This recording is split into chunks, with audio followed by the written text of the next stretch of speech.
cek kahwin. Di ban bonceng je nyo. Nyo tiga ke pak mama apa? Menyoi dengan ni rumah apa? Nyo kan raya ke pak mama apa? Ni kalau pasang tapak. Kalau tapak kebal maknya. Kau mbak kamu.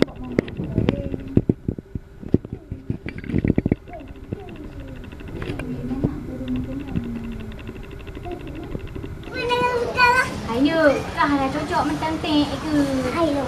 Abang kah kelas 6 SD kah baru 3? Mana dia? Yo hi dah jadi cek dia ayah dia buka. Ada. Belum dia. Ada. Yang. Dia bilang nak. Dia nak. Dia cewek kan? Nak. Aku pula raya tanya. Dia jangan milih handwing kan? Apa kah ni? Jika bayangkan dah 2 kah di bandi bila tanya. Nak.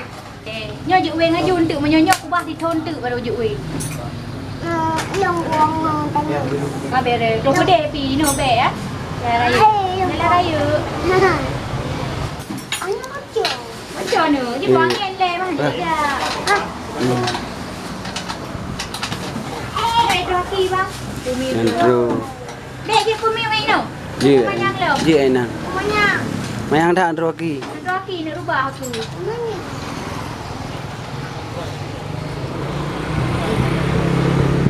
Nah huwa jadi le kena. Huwa kena. Ini dah dekat aku terus. Apa nak sila dah?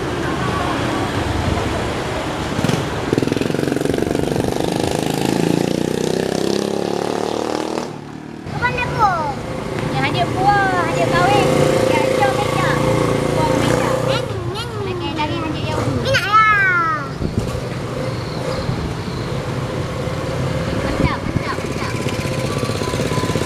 mantap. Punya mentang kau manyang Pak Haji, ha? Ya, lagi je lah. Dah peng-peng. Dah pengan. Oh, ada yang buat.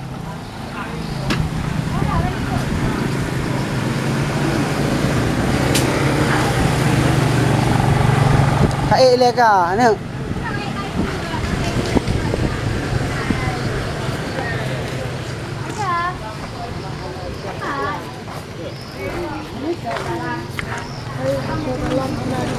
Ada.